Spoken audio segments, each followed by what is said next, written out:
Bismillahirrahmanirrahim. Assalamualaikum warahmatullahi wabarakatuh. Waalaikumsalam warahmatullahi wabarakatuh. Salam sejahtera bagi kita bersama. Bapak dan Ibu guru yang saya hormati, yang hebat-hebat, pada kesempatan siang hari ini, sebelumnya saya ucapkan terima kasih banyak.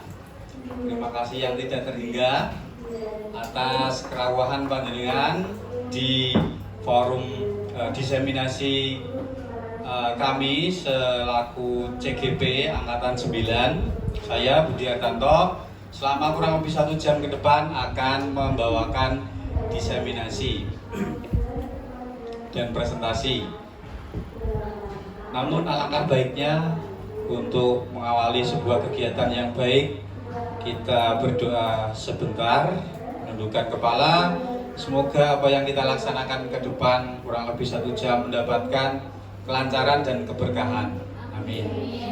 Berdoa menurut agama dan keyakinan kita masing-masing, dipersilahkan.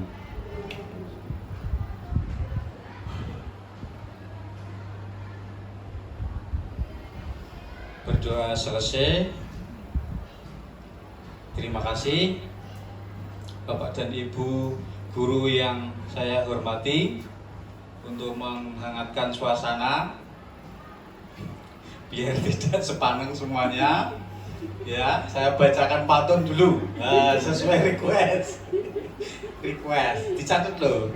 Bu Linda mungkin bisa mencatat atau direkam. Iya. Ini saya coba mengingat loh, nanti susah saya mengingatnya kalau pertama. Oke. Nanti bilang cakapnya yang kenceng ya. Ya. Pohon pepaya tiada berduri. Cakep. Buah durian banyaklah duri. Cakep. Izinkan saya berdiri di sini Cakep. untuk menyampaikan materi presentasi. Masih ada sambungannya Bapak Ibu? Masih pantun lagi, biar agak panjang gitu ya. Enggak, ini cuma mencairkan suasana. Semoga saya masih ingat pantunnya. Minyak zaitun, minyak kelapa, Cakep. minyak wangi, aroma melati. Cakep. Saat pantun sudah terbaca, maka presentasi akan segera kita mulai. Iya, terima kasih Bapak Ibu atensinya, supportnya. Ini suatu anugerah bagi kami CGP ini. Nanti tak catatkan, jangan khawatir. Itu menambah khasanah dunia perpantunan nanti. Baik Bapak Ibu, saya mulai dengan judul kita tentu saja diseminasi disiplin positif di lingkungan SMP Negeri 8 Semarang. Memang tidak semuanya Bapak Ibu guru yang terlibat, karena nanti kalau semuanya hadir di sini, selain tempatnya tidak memungkinkan, juga putra putri kita nanti tidak ada yang menunggu.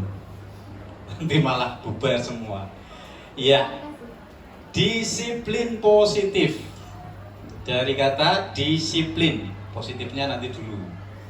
Kalau Anda mendengar kata disiplin, kira-kira yang ada di benak panjenengan apa? Sebentar, simpen dulu. Ini baru judul dulu. Tadi kan baru penghangatan, sekarang pemanasan. Pemanasannya, ya, silakan berdiri semua dulu. Berdiri semua dulu, ya. Ini ada berapa? 1, 2, 3, 4, 5, 11. Hah? 11 ya? Iya. 11.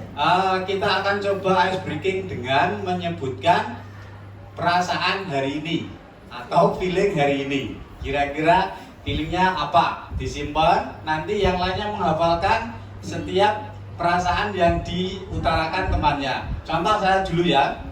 Perasaan saya hari ini sumuk. Sumuk yang dirasakan maksudnya, nggak apa-apa. Oke, sumuk itu ada singkatannya Bapak Ibu. Sumuk, SUMUK. S-nya semangat. Nah, U-nya untuk semangat untuk. M-nya meningkatkan. U-nya usaha. K-nya keras. Jadi semangat untuk meningkatkan usaha keras. Nah, ingat-ingat Pak Budi sumuk. Ayo, kira-kira kalau biasanya dari kanan, sekarang dari kiri. Ya. Bu Ulfatul, kira-kira perasaannya hari ini apa? Hari ini dak-dikduk. Dak-dikduk, Bu Ulfatul dak-dikduk. Oke, diingat ya, Bu Ulfatul dak-dikduk. Bu Masula apa? Hari ini gemeteran. Gemeteran. Dicatat di benak saja. Oh itu udah keluar di tes. Gemeteran. Oke, sekarang Mbak Rizky. Cerah ceria, CC gitu aja toh. C, baru 3 tambah dihafalkan. Bu Ulfatul dak-dikduk, gemeteran, cerah ceria. Kalau bisa satu kata aja nanti apa? Bu Indri apa? Ngantuk. Nah, Bu Indri ngantuk. Kalau Bu Krisna? Lapar. Ya wes, kita apa ini? Bu Ari? Enak. Nah, ini baru berapa ini? 6. Bu Ari enak. Bu Krisna lapar. Bu Indri ngantuk. Ceria, cerah ceria. Gemetar. Dan diduk. Bu Linda? Lucu. Habis makan kita tidur. Lucu. Sekarang Bu Ida. Semangat. Ya, lucu semangat. Lapar. Ngantuk. Nah, ayo. Apa dia lupa? Enak. Enak. Lucu. Ayo, ingat. Bu Ida tadi semangat. Sekarang Bu Ati happy. Happy. Bu Ulfa Patah hati. patah. Satu kata, 2 kata. Kenapa diungkapkan di sini? Galau. Galau. Aduh. Galau. Padi. Galau ya. Pak Adi apa? Biasa. Biasa. Biasa. Oke. Anak-anak. Ini perasaan biasa. Biasa. Ya, coba kita simulasikan ya. Nanti saya menyebutkan apa yang saya rasakan. Tadi saya sumuk, kemudian saya menunjuk ke teman yang lain dengan perasaannya masing-masing. Contoh, sumuk biasa. Nah, nanti Pak Adi menyambung biasa ke siapa yang dia makan. Sumuk. Nah, sumuk biasa atau saya sumuk lapar. Nah, sumuk lucu. Sumuk itu gerak.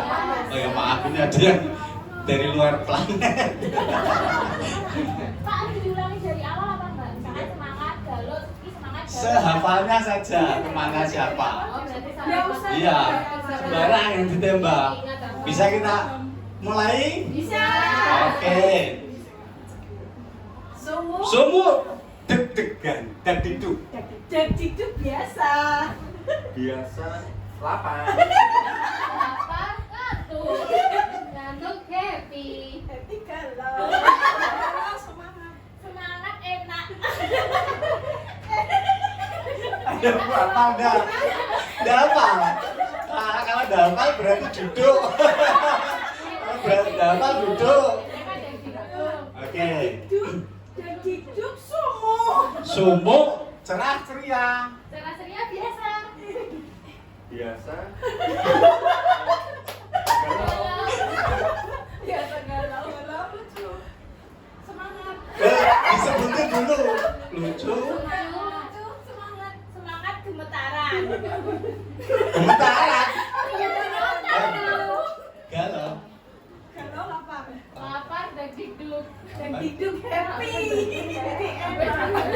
Enak sudah, enak sudah itu. Sudah, berarti jumlah duduk Bu. Kayaknya sudah ya? Oh, oke, terima kasih. Iya. Bagaimana? Sudah ada semangat lagi? Kurang akeh ya? Kalau terlalu banyak nanti tidak hafal. Ini kita adopsi dari kemarin apa? Loka gitu. Iya. Tadi warming up sudah, ice breaking sudah. Sekarang ke materi. Bapak Ibu, di depan saya berpesan kepada diri saya dan panjenengan. Saya di sini tidak merasa sudah bisa atau mau menggurui panjenengan, tidak. Kita hanya sharing apa yang sudah saya dapatkan sebelumnya dan panjenengan pun sudah mendapatkannya juga, walaupun sekilas-sekilas mungkin di sinau bareng itu ya, Kobasi komunitas Kosiba, komunitas sinau bareng ya, sedikit banyak seperti itu.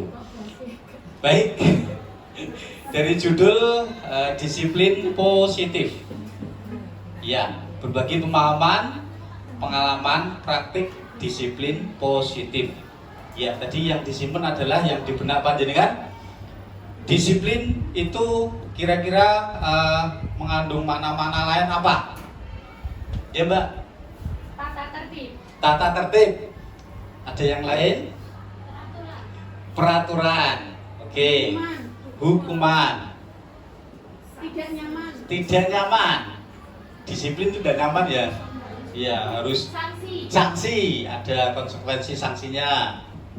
Apalagi? Sudah terwakilkan ya?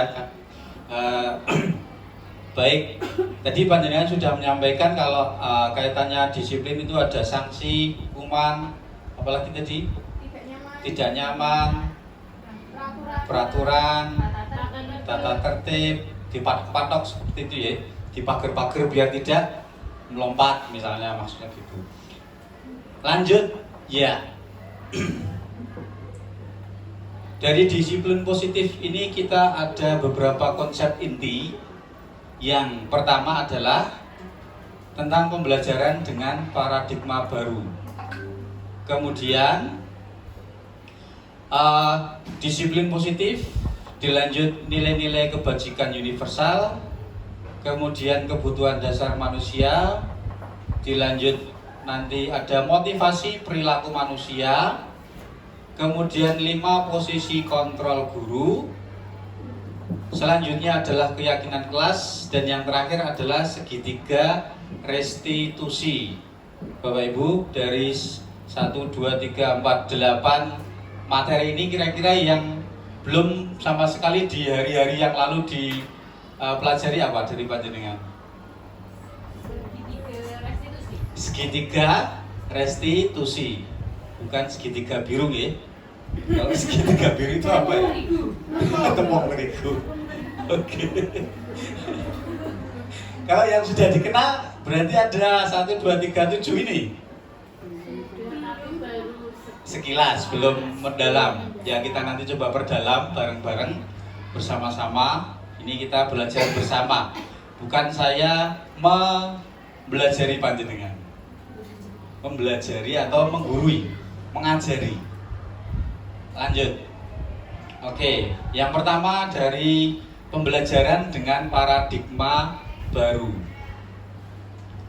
Ada yang tahu istilah KHD? Iya, Ki Hajar Dewantara itu siapa nggih? Bapak pendidikan kita. Ini Mbah Ki Hajar Dewantara. Ki Hajar Dewantara mendeskripsikan pengajaran, yaitu atau merupakan bagian dari pendidikan. Pengajaran merupakan bagian dari pendidikan. Pengajaran merupakan proses pendidikan dalam memberi ilmu yang bermanfaat untuk kecakapan anak secara lahir dan batin. Proses pendidikan adalah proses menuntun. Ini saya beri warna beda, menuntun. Menuntun siapa? Anak. dalam hal ini peserta didik, terhadap kodratnya supaya mampu berdiri dengan kekuatan sendiri. Bapak Ibu, proses menuntun ini beda dengan menuntut. Kalau dibedakan menuntun dengan menuntut, bedanya di apanya? Di apanya? Menuntun dan menuntut. Iya, huruf terakhirnya T sama N. Un dan ut ya. Tun dan tut. Satu huruf saja sudah membedakan makna dari dua kata tersebut, yaitu menuntun dan menuntut. Kalau menuntun itu lebih ke apa nih? Anggap saja kita punya anak balita gitu ya. Kalau menuntun berarti netah gitu ya kalau bahasa Jawa. Bu Linda tahu menetah? Mendampingi pelan-pelan. Mendampingi pelan-pelan biar tidak jatuh. Iya, mengajari anak jalan. Menuntun. Bagaimana dengan menuntut? Mengharapkan, mengharuskan, memaksa, boleh. Memaksa. Yang dipaksa siapa? Anak peserta didik. Nah, selama ini kita kan menuntun atau menuntut? Separuh menuntut. Ayo dari lubuk hati yang paling dalam. Ayo. Sedikit menuntut, banyak menuntut. Wah, ini. Ya, tidak apa-apa Bapak Ibu. Memang kita tidak menyadari kalau kita memberi pembelajaran kepada anak itu masih ada yang diantara kita masih CBSA. Apa itu CBSA? Cara belajar siswa aktif. Kalau saya beda. CBSA adalah catat buku sampai habis. Iya. Ya. Iya, memang kita beberapa di antara kita masih menganut paham CBSA, catat buku sampai habis. Itu anak kasihan dah. Kasihan. Walaupun kita mengalami di zaman-zaman dulu, tapi paling tidak dengan mohon maaf Bapak Ibu, kita periksa bentar.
Baik, kita lanjutkan Bapak dan Ibu guru hebat semuanya. Tadi sampai dengan menuntun ya. Menuntun anak terhadap kodratnya. Kira-kira ada yang berso kodratnya anak itu apa? Kodrat zaman, Kodrat zaman, selain kodrat zaman, kodrat alam, kodrat alam. Dan sudah dua itu ya. iya, Kodrat tadi yang pertama Bu, kodrat zaman, zaman. Yang kedua, alam, baik. Betul sekali. Jadi kodrat anak itu sudah terbawa sejak lahir dengan kodrat alam dan zamannya. Kodrat alam berarti anak tersebut sudah tercipta dari sana menjadi benih-benih tertentu. Ibarat kata kalau kita guru itu kita diibaratkan seorang petani, di mana kita petani itu menanam bijian, misalnya biji padi. Apakah dari biji-biji padi tersebut kita mengharapkan tumbuhnya selain padi? tidak, Misalnya tumbuhnya menjadi jagung atau pisang atau anggur atau tumbuh menjadi lulu lala. Anak maksudnya tidak ya. Jadi kita hanya menuntun biji-bijian tersebut, menyiraminya sehingga menjadi tumbuh padi yang baik. Atau kalau yang ditanam itu sudah kodratnya bijinya biji jagung, ya tumbuhnya jagung. Seperti itu tuh ya. Saya lanjutkan. Iya, kodrat alam dan kodrat zaman. Oh iya, masih ada yang mengganjal. Kodrat zaman berarti maksudnya gimana? Mengikuti perkembangan zaman. Yang mengikuti siapa? Anak kita. dalam proses pembelajaran disesuaikan dengan zaman anak. Oke. Zaman anak kan bermain HP. Jadi kita menyesuaikan dengan anak sekarang kan tergantung sama HP ya, sangat suka sekali kalau memegang HP. Nah, kita sebagai pendidik itu menyediakan media atau proses pembelajaran yang menggunakan HP. Jadi anak termotivasi untuk belajar, gitu Pak. Maturun Bul Fatul Hasanah. Iya, aplaus untuk teman kita. Iya, ini cocok menjadi narasumber yang kompeten nanti. Amin. Iya, amin kok. Iya. Iya, kodrat zaman. Ya, kita sebagai pembelajar seyogianya mengikuti perkembangan zaman, perkembangan dari anak-anak kita. Kita tidak bisa seperti zaman kita dahulu karena dulu belum ada smartphone, adanya Nokia 3310 terus yang muntuh besar itu. Bu Hari menang ya Bu, HP-nya segini, enggak dikantongi sampai besar, enggak muat, baterainya besar, itu. Nah, ada antenanya segini nih, hitamnya ya seperti ini. Kalau ada kucing keran, buat lagi gitu langsung. Iya, iya, mengikuti kodrat zamannya anak. Karena anak-anak kita sekarang sudah di zaman yang modern, ya kita mengikuti perkembangan dengan menyampaikan pembelajaran yang menyenangkan, bukan hanya textbook saja. Karena anak-anak itu kalau membaca saja malas.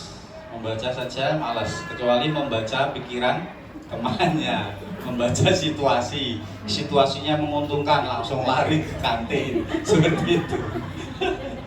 Membaca situasi ya intermezzo saja ya, kembali ke menuntun dan menuntut. Oke, lanjut ya. Masih dengan pembelajaran dengan paradigma baru. Penekanan lagi Bapak Ibu, pendidik di sini memang sebagai penuntun, di mana pendidik memberikan ruang bagi murid untuk tumbuh secara utuh agar mampu memuliakan dirinya dan orang lain, menjadi anak yang merdeka lahir dan batin, dan anak yang cakap mengatur hidupnya tanpa adanya perintah. Ini maksudnya nanti kaitannya dengan yang mengendalikan dia. Oke, kita lanjut. Iya. Sebentar, saya tadi menyiapkan beberapa lembar kertas. Ini harus dilaksanakan karena praktek. Tolong tuliskan di kertas yang saya bagikan hal yang panjenengan rasa itu sangat berharga. Berharga sekali. Jangan sangat berat, nanti tidak tergenggam. Sangat berharga. Nanti saya minta Anda menyebutkannya satu persatu. Oh gitu. Oke. Itu baru satu pemantik loh ya. Saya minta Anda menyebutkan, baru mau menyebutkan saja satu sudah berat, apalagi memberikan. Iya. Kalau Anda tidak berkeberatan ya disebutkan. Ya boleh. Nah itu. Oke. Iya. Disebutkan saja tidak boleh. Dipertontonkan? Tidak boleh. Tulis dulu pokoknya. Kira-kira apa yang menjadi hal yang sangat Anda hargai dan tidak boleh orang lain miliki? Oh, tidak boleh suami,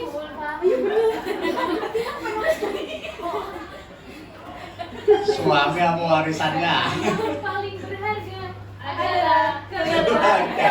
Oke, Mbak Kiki keluarga. Oke. Kalau Bula apa? Keluarga juga. Namanya nggak boleh. Nah, ini bersedia. Ini bersedia. Bersedia. Saya coba memancing, itu pemantik. Kalau Bundri boleh diperlihatkan. Jadi mau buah hati anak, tapi karena tidak boleh dimiliki kan kasihan kalau tidak dimiliki nantinya Iya. kalau dewasa. Jadi keluarga. Keluarga. Boleh melihat tapi tidak boleh Mengambil mengambil. Kalau Bu Krisna, uang. wah kita matre ini kelihatan matre. Tapi hidup tanpa matre tidak bisa. Bu Hari sudah belum? Wah, mungkin Bu Hari tidak mau menuliskannya karena itu saking berharganya. Iya. Oke. Bu Linda sudah kosong. Kosong. Ini kosong maksudnya hampa atau gimana? Belum nulis. Tidak tahu apa ya yang berharga gitu ya maksudnya. Pasti ada Bu, pasti ada yang sangat berharga dari panjenengan. Bu Ida lah.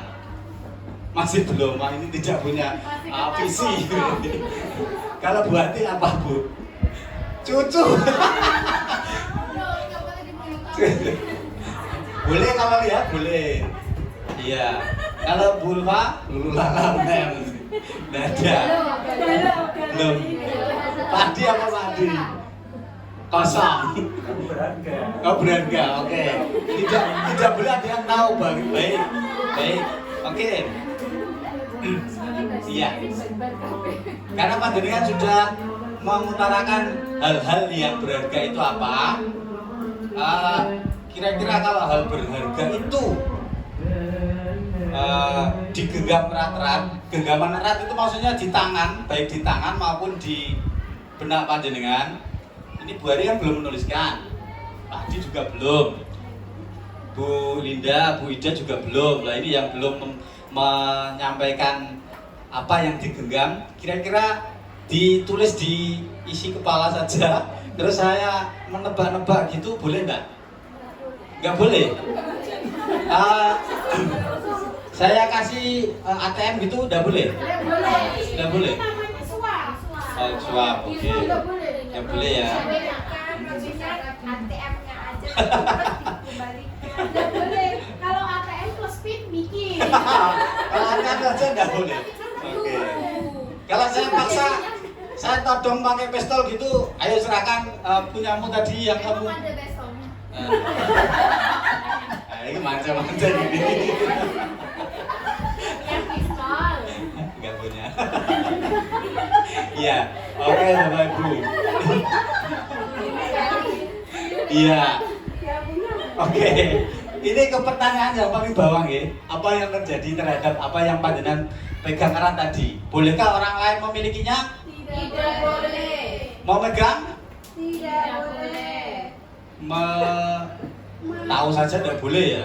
Mau tahu aja tidak boleh. Berarti siapakah yang mengontrol terhadap diri Anda?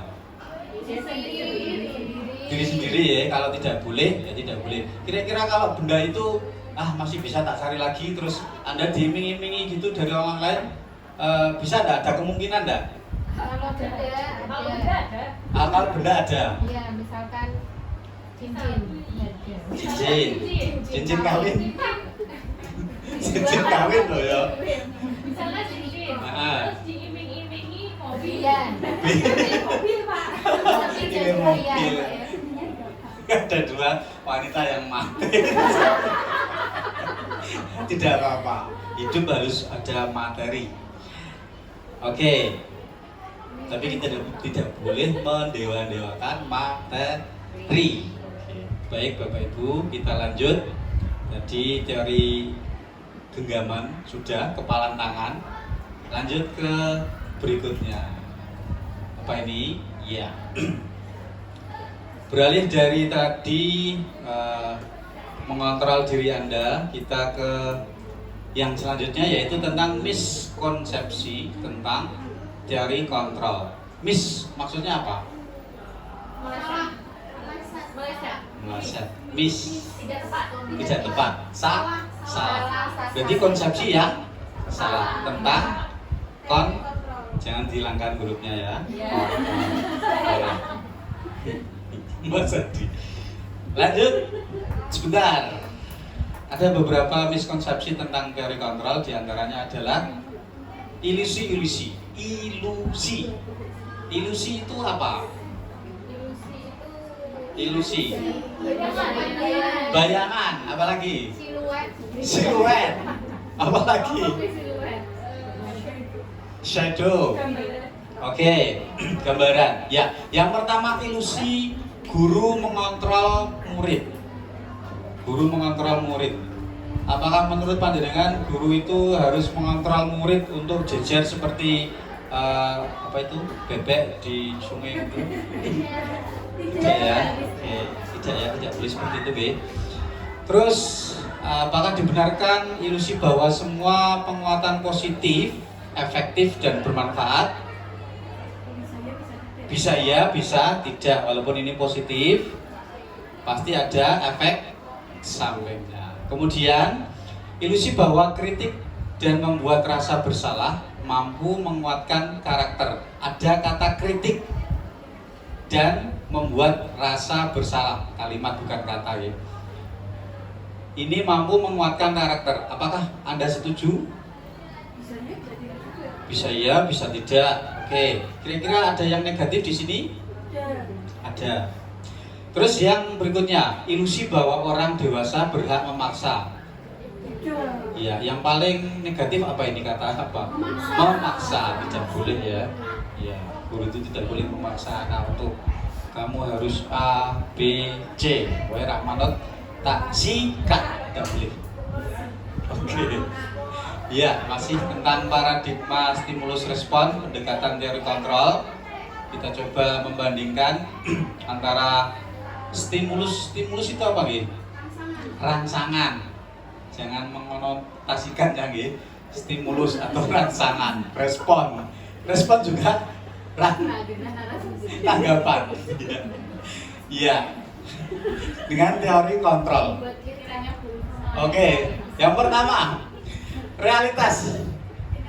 Kebutuhan kita sama. Apakah benar? Ya, di teori kontrol kebutuhan itu berbeda antara satu orang dengan yang lain. Kemudian yang kedua, semua orang melihat hal yang sama. Apakah penglihatan saya di sini dengan penglihatan pandangan ke sini sama? Tidak. Setiap orang memiliki gambaran berbeda. Mungkin saya melihat Mas Adi itu ganteng. Ya. Iya. Tapi mungkin Bu Ula melihat Mas Adi itu handsome. Waduh, baik. Sama saja. Oke. Iya. Ya semua orang melihat hal yang sama, itu tidak. Pasti ada hal-hal lain yang berbeda. Selanjutnya, kita mencoba mengubah orang agar berpandangan sama dengan kita. Mencoba mengubah berarti kita mempengaruhi orang lain untuk berpandangan sama dengan kita. Betul atau salah? Iya, di teori kontrol tidak dibenarkan karena kita berusaha memahami pandangan orang lain tentang dunia. Hampir mirip dengan yang atas nih. Terus perilaku buruk dilihat sebagai suatu kesalahan. Apakah semua perilaku buruk itu terlihat sebagai satu kesalahan? Ada alasan, Pak. Iya, ada alasannya. Ada tujuannya. Jadi semua perilaku yang anak-anak kita lakukan itu tidak semuanya bisa disalahkan. Terus orang lain bisa mengontrol saya, benar? Tidak. Hanya Anda yang bisa mengontrol diri Anda sendiri. Kemudian saya bisa mengontrol orang lain. Sama ya? Saya bisa mengontrol orang. Saya bisa mengontrol orang lain. Ini hanya Tidak bisa. iya. Sebetulnya Anda tidak bisa mengontrol orang lain. Ini hampir sama dengan yang sebelumnya, gitu. Tidak, Pak. Beda. Orang lain bisa mengontrol saya. Saya bingung. Oh, cuma kebalikannya. Ya, terima kasih respon yang baik. Ya. Terus pemaksaan ada pada saat bujukan gagal. Pemaksaan. Tadi tak bujuk-bujuk untuk memperlihatkan apa yang ada di benak Anda, tidak boleh. Terus, iya, adanya peluru. Terus dibujuk-bujuk, tidak mau, terus dipaksa. Harusnya di teori kontrol menyebutkan kolaborasi dan konsensus menciptakan pilihan-pilihan baru. Ini berarti mencari jalan tengah. Yang terakhir, model berpikir menang atau kalah. Di teori kontrol disebutkan model berpikir itu menang dan menang. Maksudnya menyeimbangkan antara, kalau di sekolah, di kependidikan, antara guru dan murid. Aduh, ini sudah ngantuk, mungkin sudah overheat, panas. Tidak apa-apa, saya mencoba membawakan materi ini dengan santai dan santun, bukan santan. Santan. Tidak. Santuy. Lanjut. Iya. Ada dua pertanyaan dari materi sebelumnya. Setelah membaca tentang ilusi kontrol dan perubahan paradigma stimulus respon ke teori kontrol, adakah bagian yang masih mengganjal? Ini ada mengganjal atau belum Anda pahami? Tidak ada, berarti sudah hafal. Terus apakah Anda meyakini kalau tepat untuk meminta murid menyesuaikan diri dengan keinginan Anda? Maksok-maksok itu? Tidak. Iya, tidak. Karena bahwasanya tanggung jawab Anda untuk memaksa murid demi suatu kebaikan ada cara lainnya. Cara lainnya apa? Kita simak materi berikut ini. Apa itu? Disiplin positif. Mau speaking lagi, tapi waktunya tidak cukup. Tidak usah, ya. Tidak ada koleksi speaking banyak, tapi tidak bisa dikeluarkan karena waktunya tidak cukup. Disiplin positif. Arti disiplin dan 3 motivasi perilaku. Apa makna kata disiplin? Apa yang terlintas di pikiran Anda ketika mendengar kata disiplin? Disiplin dan hukuman, apakah artinya sama atau berbeda? Disiplin dan hukuman, apakah artinya sama atau berbeda? Oke, kita bahas lebih lanjut. Bu Ida, ngantuk? Bagus. Boleh ngantuk, tapi jangan kebablasan. Ya, makna disiplin berasal dari bahasa Latin, yaitu disiplinnya, yaitu artinya belajar. Belajar.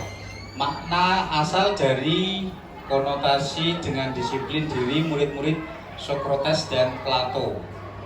Disiplin membuat orang menggali potensinya menuju sebuah tujuan, apa yang ia hargai.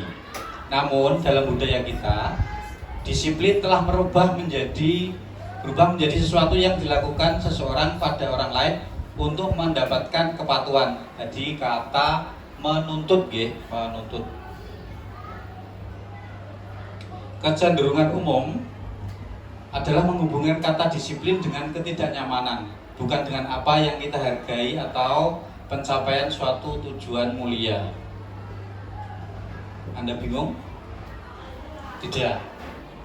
Saya yang bingung. Oke. Masih makna disiplin positif menurut Ki Hajar Dewantara. Konteks pendidikan disiplin yang dimaksud yaitu disiplin diri yang memiliki motivasi internal. Jika kita tidak memiliki motivasi internal tersebut, maka kita memerlukan pihak lain yang mendisiplinkan kita atau motivasi eksternal. Jadi ada dua motivasi di sini, yaitu motivasi internal dan motivasi eksternal. Eksternal maksudnya adalah motivasi yang berasal dari luar diri kita atau dari orang lain. Oke, lanjut. Masih sama ya. Tujuannya apa? Sebagai pendidik, tujuan kita adalah menciptakan anak-anak yang memiliki disiplin diri, sehingga mereka bisa berperilaku dengan mengacu pada nilai-nilai kebajikan universal. Nanti kita bahas lebih lanjut nilai-nilai kebajikan universal apa, dan memiliki motivasi intrinsik bukan ekstrinsik. Baik, seperti yang tersebut sebelumnya, yaitu nilai-nilai kebajikan universal. Universal itu menurut panjenengan apa? Apakah judul film atau apa gitu? Umum. Universal. Umum. Menyeluruh. Nilai-nilai kebajikan atau kebaikan yang umum atau menyeluruh. Baik. Ini kalau dikalimatkan panjang, nilai-nilai kebajikan adalah sifat-sifat positif manusia yang merupakan tujuan mulia yang ingin dicapai setiap individu. Nilai-nilai tersebut bersifat umum atau universal tadi dan lintas bahasa, suku bangsa, agama maupun latar belakang. Contoh dari nilai-nilai kebajikan seperti yang dikemukakan di IPO Primary Years Program atau PYP, ada toleransi, rasa hormat, integritas, dan seterusnya. Atau contoh lain dari keterampilan hidup atau life skill. Contohnya nilai kebajikannya dapat dipercaya, lurus hati, pendengar yang aktif, dan seterusnya.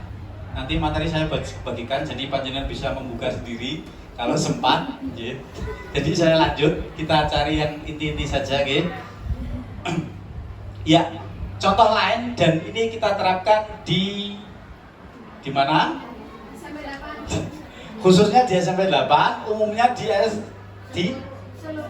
Nusantara. Apa itu? Profil pelajar Pancasila. Disingkat P3. P3, bukan partai ya itu ya. PPP, P3, Profil Pelajar Pancasila. Ada lagunya, ada yang bisa nyanyi? Kalau di SD ada. Pelajar Pancasila, beriman dan bertakwa pada Tuhan Yang Esa dan berakhlak mulia, mandiri, kritis, berkepentingan global, gotong royong dan kreatif. Kayaknya kurang lebih seperti itu. Iya, gitu ya. Sambil menghafalkan. Siapa tahu nanti anak cucu kita tidak hafal, kita hafal. Cucunya Buati nanti diajari Bu. Baru mendengar Ibu. Lagunya maksudnya. Sebentar lagi pensiun beliau. Oke, lanjut. Baik. Ya, kita lanjut ke materi berikutnya, yaitu kebutuhan dasar manusia. Kira-kira kebutuhan dasar manusia yang paling pokok apa ya? Makan, karena sudah siang makan. Iya. Kira-kira apa saja kebutuhan dasar manusia? Nah, Iya. Ada 5 kebutuhan dasar manusia yang diantaranya adalah bertahan hidup, kemudian kasih sayang, penguasaan, kebebasan, kesenangan. Ini nanti dibaca sendiri ya. Apa saja yang menjadi kebutuhan di bertahan hidup, kasih sayang, penguasaan, kebebasan, dan kesenangan. Panjenengan sudah tahu semua. Yang saya tanyakan, apakah setiap orang kebutuhannya sama? Tidak. Tidak. Kalau saya sudah kenyang, apakah saya sama dengan Bu Ulfatul mau makan? Tidak. Oke, baik. Lanjut nggih. Makanan karena sudah siang. Lihat Bu Ulfatul, lihat makanan. Kalau lihat saya makan. Kalau lihat Bu Krisna lapar. Iya, nanti teringat laparnya. Kita lanjutkan. Ada satu kasus, nanti mungkin 2 kasus. Ada yang kenal Dinda, mungkin saudara atau siapa? Adik saya. Iya, Dinda, adiknya Bu Krisna, adalah seorang anak kelas 3 SD. Begitu tiba di rumah, pulang dari sekolah, menangis dan mengadu kepada ibunya bahwa dia benci pada Ibu Rani. Ada yang kenal Ibu Rani di sini? Tidak ada. Ibu Rani, menurut Anda, iya, kebutuhan dasar apa yang berusaha dipenuhi oleh Dinda ketika jawabannya seperti di bawah ini ketika ditanya ibunya? Oke. Ya, jawaban Dinda dan kebutuhan yang diinginkan oleh Dinda. Ini sebetulnya saya mau meminta panjenengan untuk membaca kencang, tapi karena waktunya tidak cukup, kita baca bareng-bareng ya. Jadi Dinda bilang, ibu guru bilang, aku tidak boleh bersenandung sewaktu mengerjakan tugas. Katanya kelas harus tenang, tidak ada suara. Kan nggak seru jadinya. Ya, kebutuhan Dinda adalah kebutuhan akan kesenangan. Kemudian jawaban Dinda yang kedua, ibu guru tidak menyapaku hari ini, padahal aku pakai jepit rambut baru. Kebutuhannya Dinda adalah iya, butuh kasih sayang dan rasa diterima. Kemudian jawaban ketiga setelah ditanya ibunya, aku bosen, masa belajarnya cuma gitu-gitu doang, dengerin ibu guru aja. Dia butuh kebebasan. Kemudian kalimat berikutnya yang terlontar dari Dinda, aku sebel, gambarku tidak rapi, malah ibu guru nunjukin ke teman-temanku di depan kelas.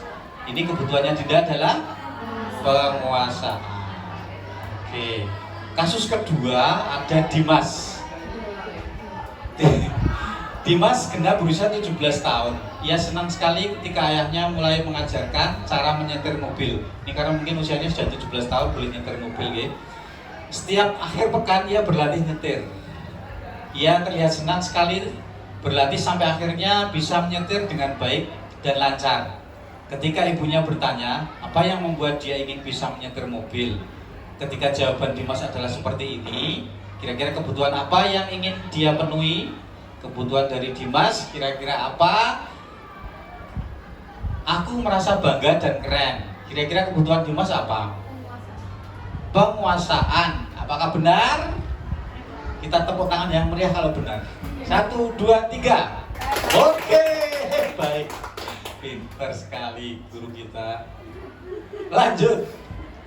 Jawaban Dimas yang kedua, biar bisa jalan-jalan naik mobil bersama temanku. Kira-kira kebutuhannya apa ya? Kau sudah tahu? Karena tadi sudah ada disampaikan contohnya.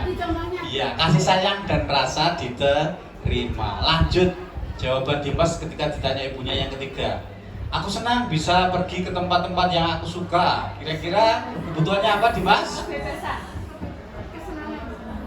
Apakah benar? Kalau benar kita tepuk tangan yang sangat meriah. Kebebasan, ya. Benar sekali saudara-saudara. Lanjut. Nah, kalimat yang terlontar berikutnya yaitu dia bilang nyetir mobil itu seru. Kira-kira kebutuhannya Dimas? Kesenangan. Ada kata kunci yaitu seru. Baik, kesenangan. Tepuk tangan yang meriah. Anda luar biasa semuanya Bapak Ibu. masih ada lanjutannya materi, yaitu teori motivasi perilaku manusia. Motivasi itu apa nggih? Dorongan. Dorongan, semangat, inspiratif. Baik, teori motivasi perilaku manusia. Isinya apa saja kita bedah pelan-pelan.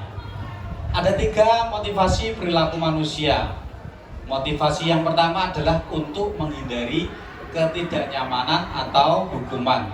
Motivasi yang kedua adalah untuk mendapatkan imbalan atau penghargaan dari orang lain.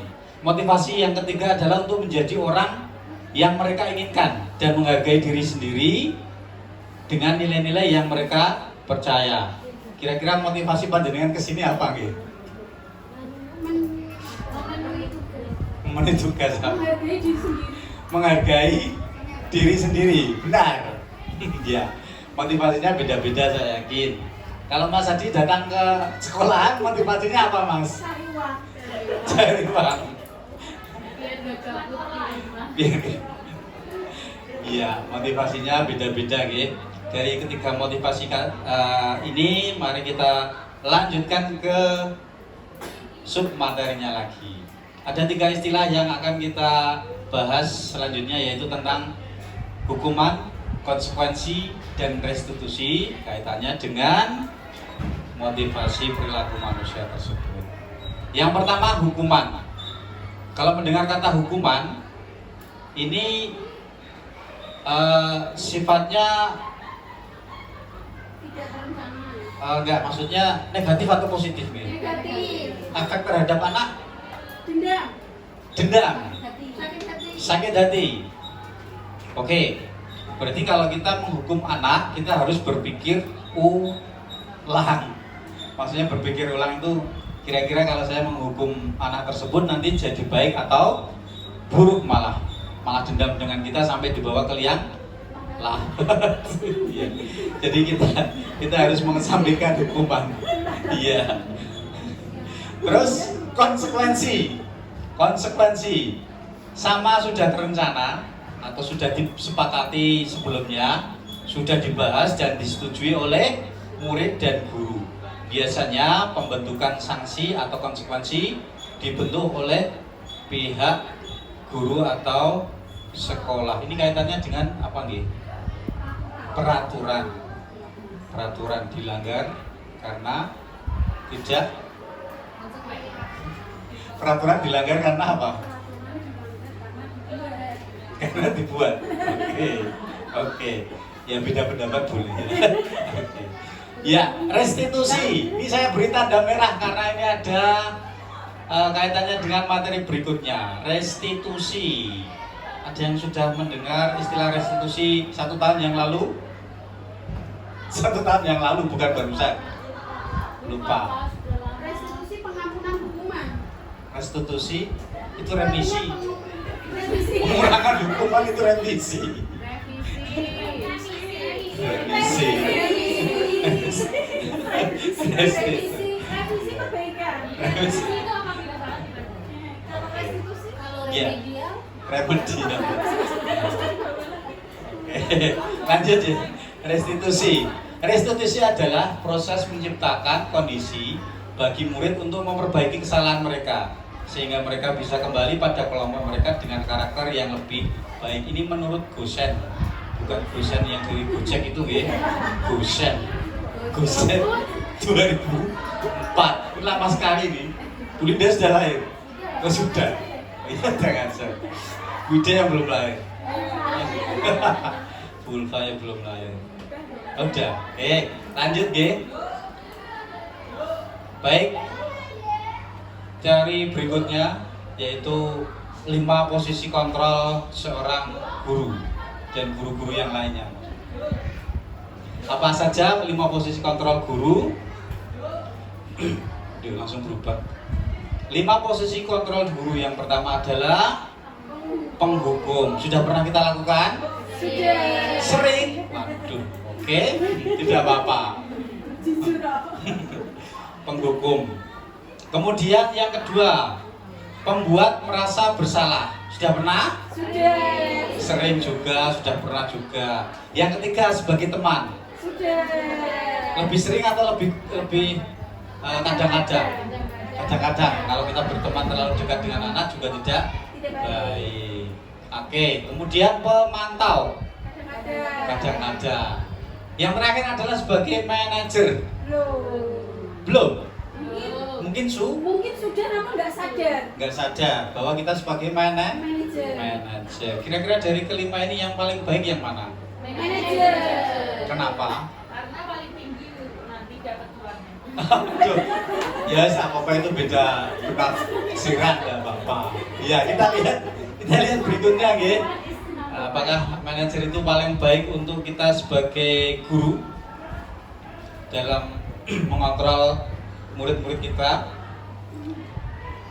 Sebelumnya tadi sudah dibahas tentang adanya motivasi dari diri dalam atau motivasi dari luar.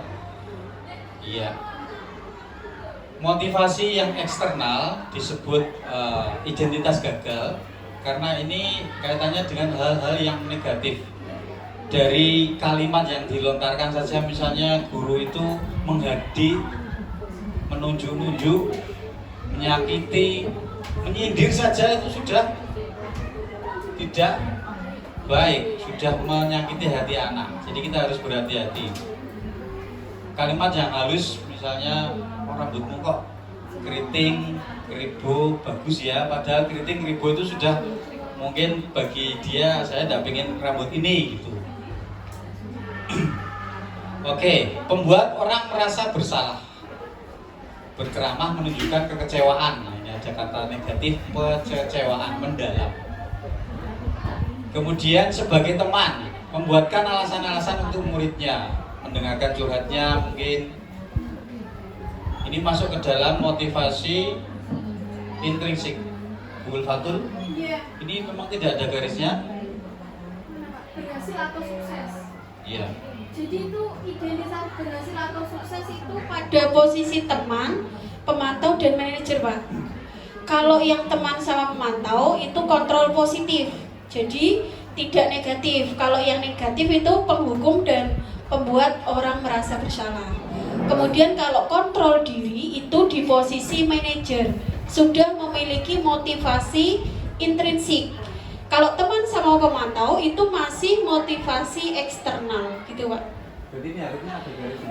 Tidak ada Pak. Tidak ada. Iya memang.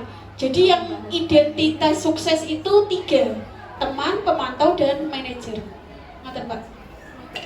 Baik, rekan kita benar-benar luar biasa dalam menanggapi pertanyaan saya.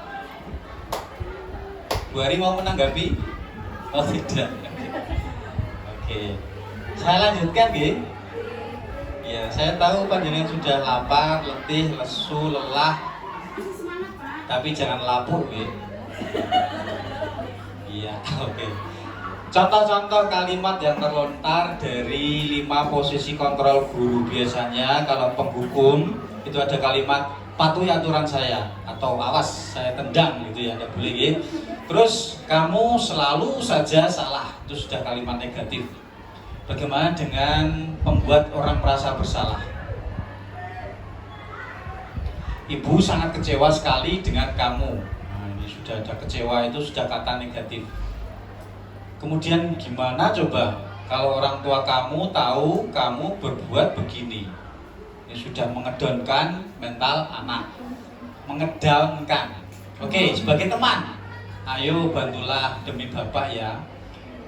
Ya sudah, kali ini tidak apa-apa, nanti ibu bantu bereskan.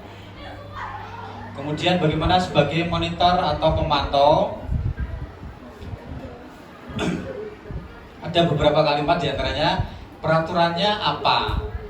Apa yang telah kamu lakukan? Sanksi atau konsekuensinya apa? Kalau sebagai manajer, kalimatnya lebih ke yang positif. Apa yang bisa kita yakini? Kita ingatkan ke keyakinan kelas yang sudah dibuat. Apakah kamu meyakininya? Dan seterusnya. Oke, kita lanjutkan. harapan-harapan dalam penerapan posisi kontrol ini ada satu saja ya. Ini bukan Pak Adi lagi. Ini sudah J kasusnya. Ya, J ini datang terlambat hadir di sekolah. Kemudian kita contohkan posisi kita sebagai penghukum, guru yang sebagai penghukum. Dia akan berkata, kamu selalu terlambat. Sana lari keliling lapangan 100 kali misalnya seperti itu. Sampai ya bisa meninggal dunia. Tidak boleh, penghukum jangan sampai. Kemudian pembuat merasa bersalah. Mungkin kalimatnya yang terlontar, J, kamu ini bagaimana? Kamu sudah berjanji dengan Bapak tidak akan terlambat lagi. Kamu senang sekali membuat Bapak kecewa. Bapak benar-benar kecewa. Kecewa itu sudah kalimat negatif. Lanjut masih J. Kalau sebagai teman, guru akan melontarkan kalimat seperti ini. J, ayolah. Bagaimana sih kamu? Kamu kemarin sudah janji ke Bapak. Kamu sudah berjanji kepada Bapak, bukan? Kenapa terlambat lagi? Ya sudah, tidak apa-apa, sana ke kelas. Ini sebagai teman. Bagaimana sebagai pemantau kalimatnya? J, tahukah kamu jam berapa masuk sekolah? Kamu terlambat 15 menit. Apakah kamu sudah tahu konsekuensinya? Benar, nanti kamu harus tinggal di kelas untuk menyelesaikan tugas. Bagaimana dengan yang manajer? Tadi Bu Kiki sudah menyampaikan manajer yang tertinggi, maksudnya yang paling baik. Kalimat yang terlontar sebagai seorang manajer guru adalah J, apakah kamu mengetahui jam berapa sekolah dimulai? Ini hanya menekankan kalau sudah tahu anak tersebut, ya jadi kamu terlambat. Kira-kira bagaimana kamu akan memperbaiki masalah ini? Baik, itu bisa dilakukan. Apakah besok akan ada masalah untuk kamu hadir tepat waktu? Baik, saya hargai usaha kamu.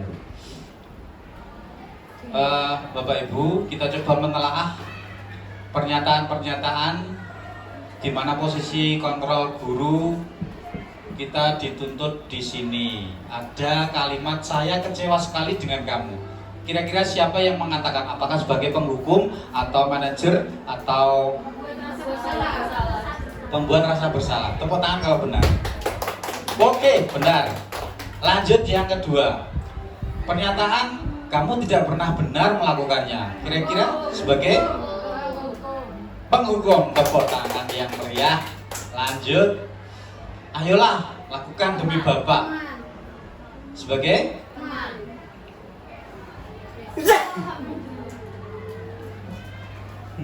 maaf. Oke, tadi sebagai teman. Pernyataan-pernyataan berikutnya. Apakah kamu mau mendapatkan stiker bintang hari ini? Kira-kira sebagai apa, guru? Stiker pemantau. Oke. Coba sambil tersenyum. Saya melihat pandangan itu tidak ada senyumnya sama sekali, Bu. Senyum gitu. Oh, grup ini senyum. Grup sini sepaneng, lapar. Grup situ senyum simpul. Saya lanjutkan, guys. Oh gitu. Oke. Saya lanjut, G. Masih ada. Bagaimana kalau kalimat yang terlontar? Bagaimana kamu bisa menyelesaikan masalah ini? Kira-kira sebagai manajer, benarkah? Oke. Bagus, terima kasih sekali. Masih ada. Kamu selalu yang paling terakhir. Nah, lanjut. Nah, masih ada keyakinan kelas dan restitusi tadi belum kayaknya gitu. Keyakinan kelas, yakin. Iya. Mengapa keyakinan kelas bukan peraturan kelas? Kenapa keyakinan kelas bukan peraturan kelas? Ada yang bisa bulu patu terus yang lain? Ada enggak? Iya, Bu. Mengapa keyakinan kelas? Karena kalau keyakinan kelas itu dibuat oleh guru bersama siswanya. Kalau peraturan kelas itu yang membuat sepihak, hanya dari gurunya saja.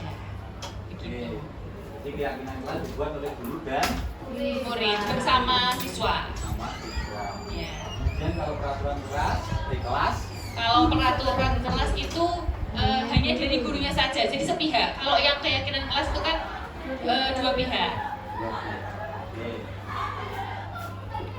Terima kasih Bu Kiki, kita beri aplaus yang meriah karena Bu Kiki sudah menjawab dengan sempurna.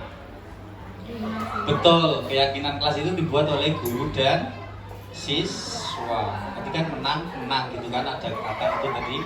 Peraturan kelas itu sudah dibuat sebelumnya untuk dilaksanakan oleh murid-murid kita. Jadi murid-murid kita harus mau, kalau udah mau ya dihukum. Biasanya kita seperti itu, biasanya, tapi sekarang jangan. Baik, Bapak Ibu, tindakan atau perilaku yang dilakukan guru akan menentukan lingkungan yang positif. Guru digugu dan ditiru. Keyakinan kelas atau nilai-nilai kebajikan yang kita tadi sudah bahas sebelumnya akan menumbuhkan budaya positif. Ini beberapa kalimat yang terlontar atau meliputi peraturan dan keyakinan kelas. Peraturan biasanya ada kalimat selalu kembalikan buku ke tempatnya, panjang. Kalau keyakinan kelas hanya dua kata, tanggung jawab.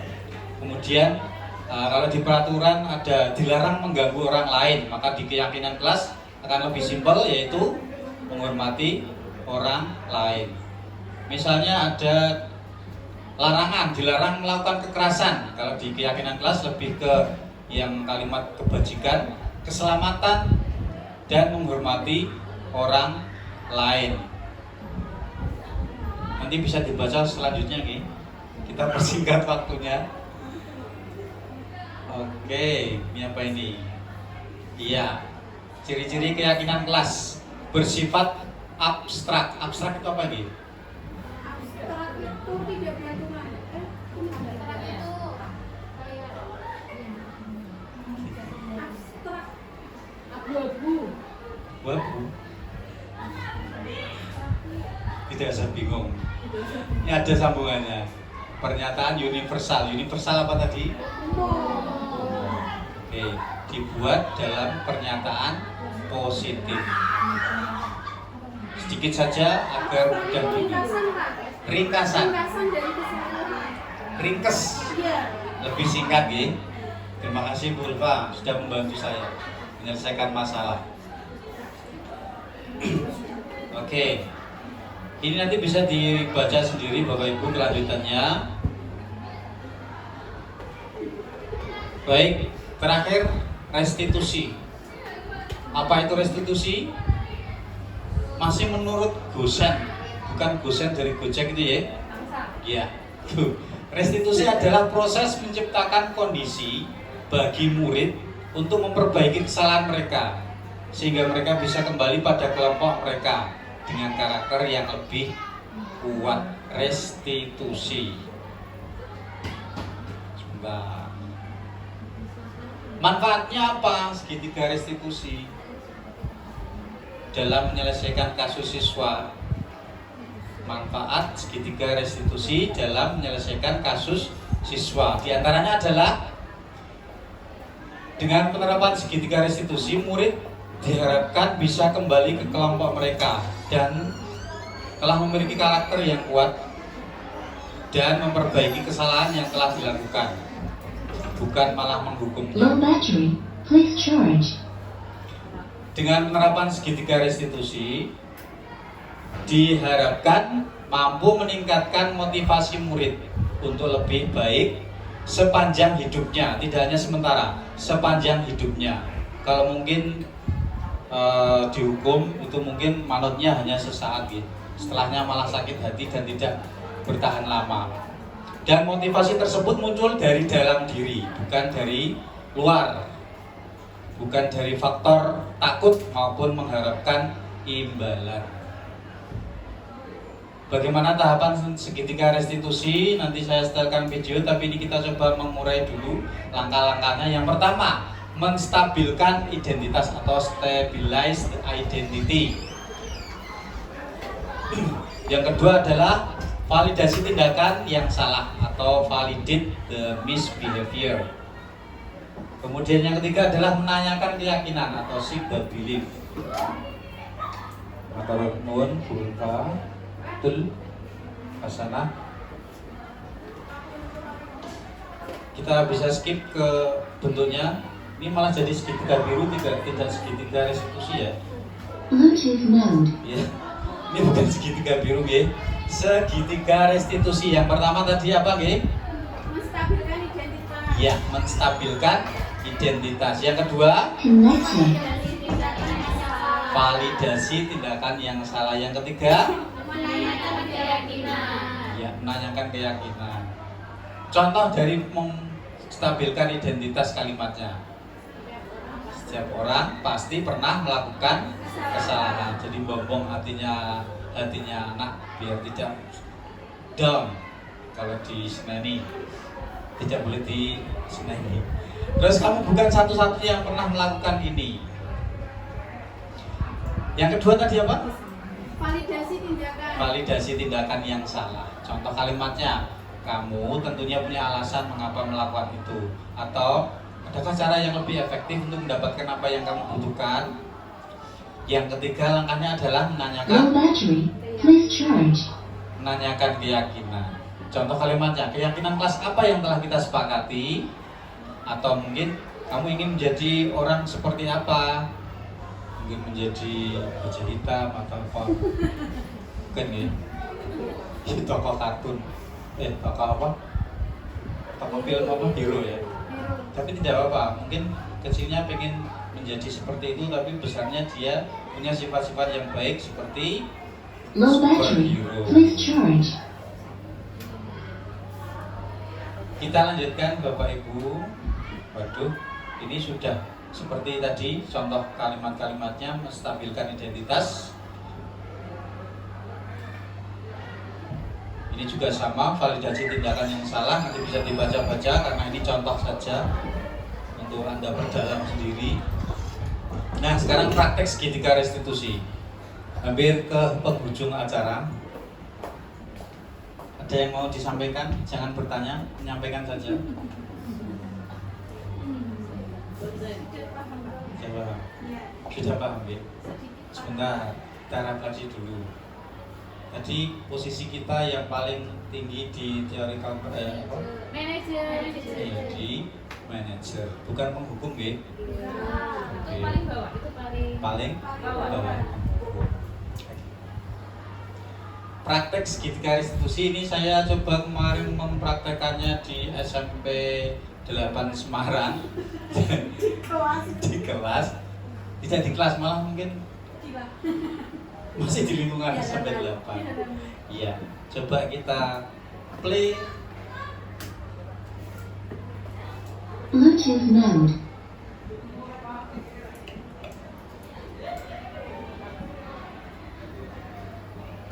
Tokohnya masih saya dan anak-anak. Sebentar.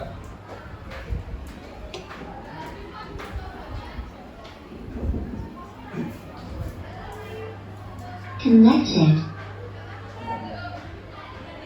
Mohon maaf, ada gangguan. Low battery. Please charge.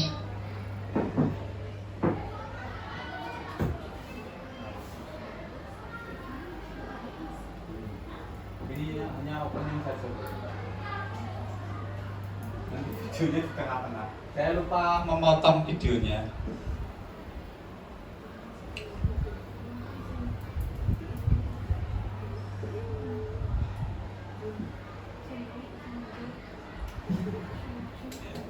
Low battery. Please charge. Ya, ada dua skenario yang saya coba terapkan untuk segitiga restitusi. Skenario yang pertama, siswa melanggar tanggung jawab.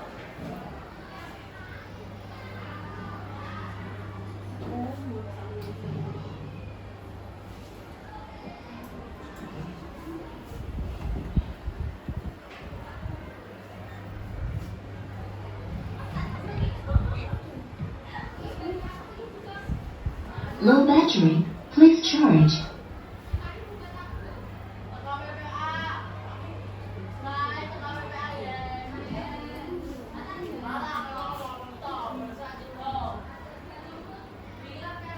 maaf pada gangguan teknis, tidak apa-apa nih.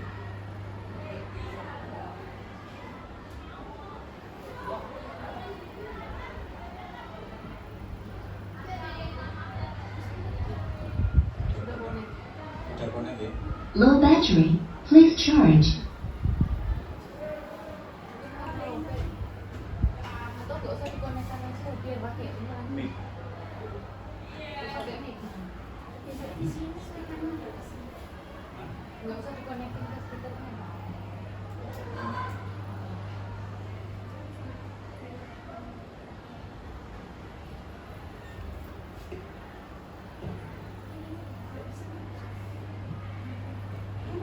Low battery. Please charge. Iya, berapa saja. Ini kasusnya ada 2 anak yang sedang membuang sampah sembarangan. Kemudian ada satu teman yang mengetahuinya dari kejauhan. Guru mencoba mendekati, ternyata 2 orang tersebut melanggar tanggung jawab, yaitu dengan tidak membuang sampah pada tempatnya.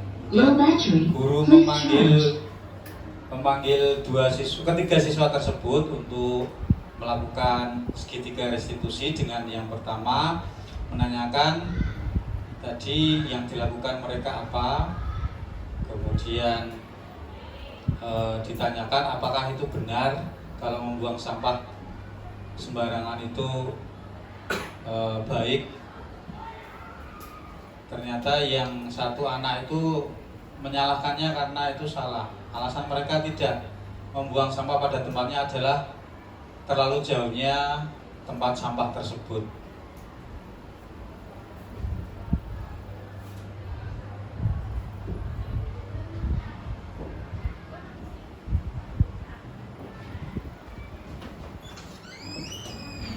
Bapak dan Ibu, ini hanya sekedar simulasi. Nanti panjenengan bisa melaksanakan sendiri di kehidupan nyata di kelas panjenengan. Maka sampailah kita pada penghujung acara, yaitu penutup sekaligus refleksi. Di penutup ini saya akan coba membacakan rangkuman dari apa yang kita pelajari tentang nilai disiplin positif. Jadi dalam upaya menciptakan lingkungan sekolah yang lebih harmonis dan produktif, mari kita bersama-sama menerapkan nilai-nilai disiplin positif. Kemudian kira-kira tadi saya sudah menyebutkan kalau kita sebagai guru itu menuntut atau menuntun?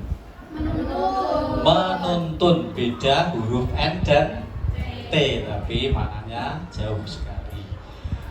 Baik, saya yakin dengan kepercayaan diri dan kerjasama kita dapat mencapai perubahan positif yang kita inginkan.